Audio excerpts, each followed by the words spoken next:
रामपुर गांव में महिमा का एक परिवार रहता था। अचानक उसके घर की डोरबेल बजी। अरे महिमा, कहाँ रह गई? बारिश भी बहुत तेज हो रही है। थोड़ी देर बाद घर के अंदर से किसी ने दरवाजा खोला और दरवाजा खुलते ही शीला बेहोश हो गई, क्योंकि दरवाजा महिमा की हद से ज्यादा काली बेटी ज्योति ने खोला था। आंटी, कौन है आप? क्या हुआ आपको? माँ, पिताजी, भैया जल्दी आओ। इतने में वहाँ पर ज्योति के माँ पिताजी आ गए। क्या हुआ ज्योति? अरे रुको रुको, मैं उठाता हूँ। चेहरा देखने पर ही पता चलेगा कि कौन है। आपको तो बस औरतों को छूने का बहाना चाहिए। तू जा जल्दी से पानी लेकर आ। ज्योति पानी लेने चली गई। इधर महिमा ने उस औरत को उठाने की कोशिश की। उसने देखा कि वो तो उसकी सहेली शीला थी। तभी ज्योति जल्दी से पानी लेकर भी आ गई। ये तो मेरी सहेली शीला है। महिमा ने अपनी सहेली शीला पर पानी डाला, जिससे उसे होश आ गया। महिमा उसे लेकर अंदर आ गई। महिमा, ये कौन है? शीला, तूने इसे पहचाना नहीं? ये मेरी बेटी ज्योति है। अरे लेकिन इसकी ज्योति बुझी हुई क्यों है? इससे पहले मैंने जितनी बार तेरी बेटी को देखा वो बहुत गोरी चिट्टी थी। अचानक क्या हो गया? इतनी काली लड़की मैंने आज तक नहीं देखी। मैं इसे देखकर ही तो बेहोश हुई थी। इतना सुनते ही ज्योति वहां से चली गई। ज्योति बहुत ज्यादा काली लड़की थी, जिस वजह से कई रिश्ते आए और उसे मना करके चले गए। अगले दिन महिमा अपनी बेटी ज्योति के साथ बाजार जाने वाली थी। ज्योति, मैंने तुझसे कितनी बार कहा है कि चाहे घर के अंदर रह या बाहर, पूरी बॉडी पर मेकअप करके रहा कर। जल्दी से पूरी बॉडी पर मेकअप कर ले, हमें बाजार जाना है। ज्योति ने पूरे शरीर पर मेकअप किया। मेकअप करने के बाद वो किसी परी से कम नहीं लग रही थी। दोनों माँ बेटी बाजार में घूम रहे थे। तभी एक लड़के की नजर ज्योति पर गई, जो कि अपनी कार के अंदर बैठा था। पहली नजर में ही उसे ज्योति पसंद आ गई, पर उस वक्त उसने कुछ नहीं कहा। माँ, ये अचानक बारिश क्यों होने लगी? जल्दी से घर चलो वरना मेरा मेकअप धुल जाएगा। शॉपिंग करने के बाद दोनों माँ बेटी घर आ गई।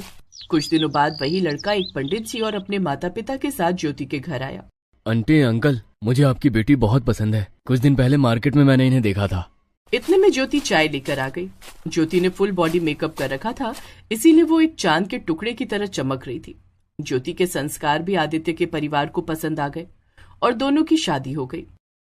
बहू, दरवाजा खोल। आज तेरी अपने ससुराल में पहली सुबह है। आज मुंह दिखाई की रस्म भी है और पहली रसोई भी। ज्योति कमरे के अंदर मेकअप कर रही थी, इसीलिए वो जल्दी दरवाजा नहीं खोल रही थी, क्योंकि अगर बिना मेकअप के किसी ने भी उसे देख लिया तो रिश्ता टूट सकता था। हाँ माँ जी, बस 2 मिनट में आई, कपड़े बदल रही हूँ। पूरे बदन पर मेकअप करने के बाद ज्योति बाहर आई। सभी को चाय नाश्ता दिया। सभी को चाय नाश्ता और खाना बहुत ज्यादा स्वादिष्ट लगा।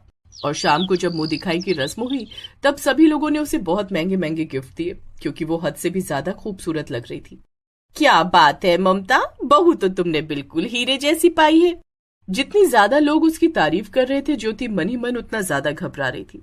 एक दिन जब ज्योति बाथरूम में नहा रही थी, तभी उसका पति आदित्य कमरे में आ गया। अरे ज्योति, अभी तक तुम नहीं नहा पाई? जल्दी आओ, मुझे काम पर निकलना है। मेरे पर्स, मेरा टिफिन जल्दी से दो आकर। लगता है आज मैं पकड़ी जाऊंगी। मैं आदित्य से ये भी नहीं कह सकती कि टिफिन खुद तैयार कर लीजिए या माँ जी से बोल दीजिए। भगवान मुझे शक्ति देना, बाहर जो भी होने वाला है मैं उसे संभाल सकूं। अब ज्योति बाथरूम में तो मेकअप कर नहीं सकती थी, इसलिए उसे बाथरूम के बाहर आना ही पड़ा। जैसे ही वो बाहर आई, आदित्य उसे देखकर हैरान हो गया, क्योंकि वो बिल्कुल काली लग रही थी। सारे घर वाले वहां पर आ गए। मैं तुम लोगों के खिलाफ मानहानि का केस दर्ज कर दूंगी। तुमने और तुम्हारे पूरे परिवार ने हमारे साथ धोखा किया है। माँ जी, इसमें मेरे परिवार की कोई गलती नहीं है। ज्योति, मैंने तुम्हें कितना दिल से चाहा था। कम से कम एक बार बता तो देती। ये धोखा अब मैं बर्दाश्त नहीं कर सकता। आज ही हम दोनों का तलाक हो जाएगा। मैं अभी वकील साहब को फोन करता हूँ। नहीं, ऐसा मत कीजिए, ऐसा मत कीजिए, प्लीज मत कीजिए ऐसा। ज्योति ये सब नींद में बड़बड़ा रही थी। तभी आदित्य की नींद खुल गई और उसने कहा, ज्योति, क्या हुआ? कोई बुरा सपना देखा क्या? ज्योति की नींद खुली तो उसने देखा कि ये सब वो सपना देख रही थी, लेकिन ये सपना उसकी जिंदगी में काल बनकर आया। वो बहुत घबरा गई और अगली ही सुबह उसने अपनी माँ को फोन कर दिया। माँ, कुछ कीजिए, मैं 24 घंटे मेकअप में नहीं रह सकती।